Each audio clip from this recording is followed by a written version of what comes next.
Waalaikumsalam warahmatullahi wabarakatuh. Perkenalkan, saya Diah Ayu Pratama Putri, NIM 238720303040. Yang terhormat pada dosen pembimbing mata kuliah media pembelajaran, Ibu Rustina Masitoh, MPD. Di sini saya akan mempresentasikan media pembelajaran, yaitu menggunakan media audiovisual. Kenapa saya memilih menggunakan media audiovisual? Yaitu mempunyai banyak sekali manfaat, yaitu bisa memudahkan pemahaman, di mana media audiovisual ini dapat membantu siswa untuk lebih mudah memahami materi yang dipelajari. Kemudian bisa menarik perhatian. Audiovisual dapat menarik perhatian siswa sehingga mereka lebih aktif dan antusias dalam pembelajaran. Kemudian bisa membuat pembelajaran lebih interaktif. Jadi media ini dapat menciptakan suasana pembelajaran yang lebih interaktif dan nyata. Kemudian bisa memunculkan rasa penasaran kepada para siswa dan memastikan pemahaman. Yaitu media audiovisual ini dapat memastikan informasi yang diterima siswa tersampaikan dengan baik. Kemudian menggambarkan motivasi belajar, membuat pembelajaran yang lebih efektif, membuat pembelajaran lebih berarti.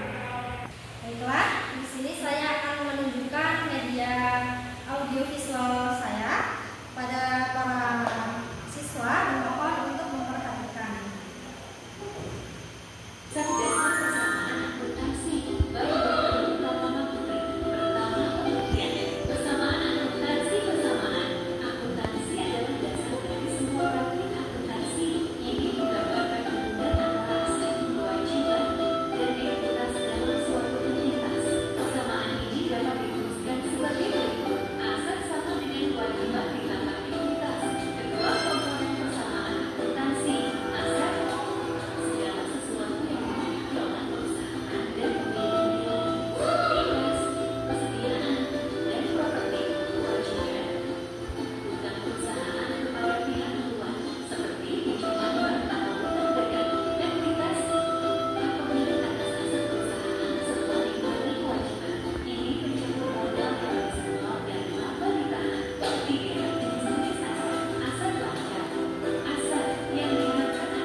Baiklah, itu tadi materi dari saya.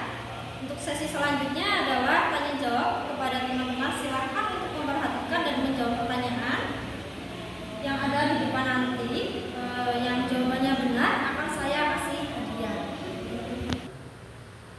Nah, ini sekarang kita memasuki tanya jawab. Tolong diperhatikan ya teman-teman. Baiklah, kita ini memasuki sesi tanya jawab pada teman-teman. Mohon untuk yang dimaksud dengan persamaan dasar akuntansi? A. Persamaan yang menunjukkan hubungan antara aset, kewajiban, dan modal dalam sebuah laporan keuangan. B. Persamaan yang digunakan untuk menghitung laba atau rugi suatu perusahaan. C. Persamaan yang hanya menggambarkan jumlah total aset suatu perusahaan. D. Persamaan yang hanya fokus pada perhitungan modal. Nah, ada yang tahu nggak jawabannya tadi apa? Jawabannya A. Nah, kita koreksi dulu ya. Jawaban yang benar A. Nah, benar. Ini buat kamu. Terima kasih. Sama-sama. Dan komponen yang Nah, ya lanjut ya. membentuk persamaan dasar akuntansi. A. Aset, kewajiban, dan beban. B. Aset, kewajiban, dan modal. C.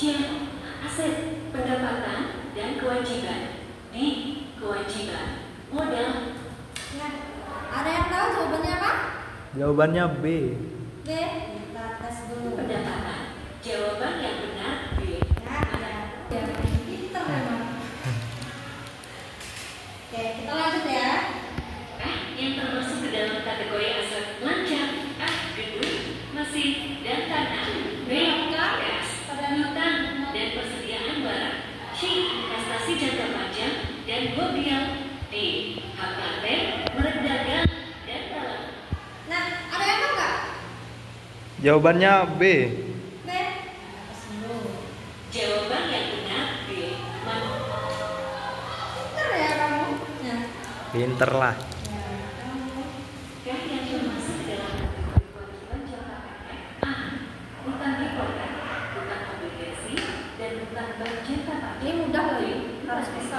Hutang usaha dan hutang pajak. C. Hutang obligasi, hutang bank jangka panjang, dan hutang modal. B. Hutang hipotek, hutang sewa guna usaha, dan hutang dari. Ada yang tahu? Jawabannya C. C. Jawaban yang benar B. Salah. Ya, lanjut ya. Sebuah perusahaan membeli peralatan senilai 10 juta rupiah secara tunai. Bagaimana pengaruh transaksi tersebut terhadap persamaan dasar akuntansi? A. Aset bertambah 10 juta rupiah. Kewajiban berkurang 10 juta rupiah. B. Aset bertambah 10 juta rupiah. Modal berkurang 10 juta rupiah. C. Aset bertambah 10 juta rupiah. Aset berkurang 10 juta rupiah. D. Kewajiban bertambah 10 juta rupiah. Modal berkurang 10. Nah, ada yang tahu nggak? Jawabannya C. Cek. Kita tes. Rupiah. Jawaban yang benar C. Iya, benar. Nih, Terima kasih. sama-sama. Lanjut Mengapa ya. persamaan dasar akuntansi penting dalam pencatatan keuangan perusahaan? A. Karena hanya digunakan untuk menghitung laba rugi. B. Karena membantu menjaga keseimbangan antara aset, kewajiban, dan modal. C. Karena persamaan ini hanya fokus pada pencatatan transaksi modal saja. D. Karena memungkinkan perusahaan untuk menambah aset tanpa mempengaruhi kewajiban. Ada yang tahu? Jawabannya A. Kita tes. Dan jawaban yang benar B. Salah. Itu tadi presentasi media audiovisual dari saya. Kurang lebihnya saya mohon maaf. Saya akhiri. Wassalamualaikum warahmatullahi wabarakatuh. Waalaikumsalam warahmatullahi wabarakatuh.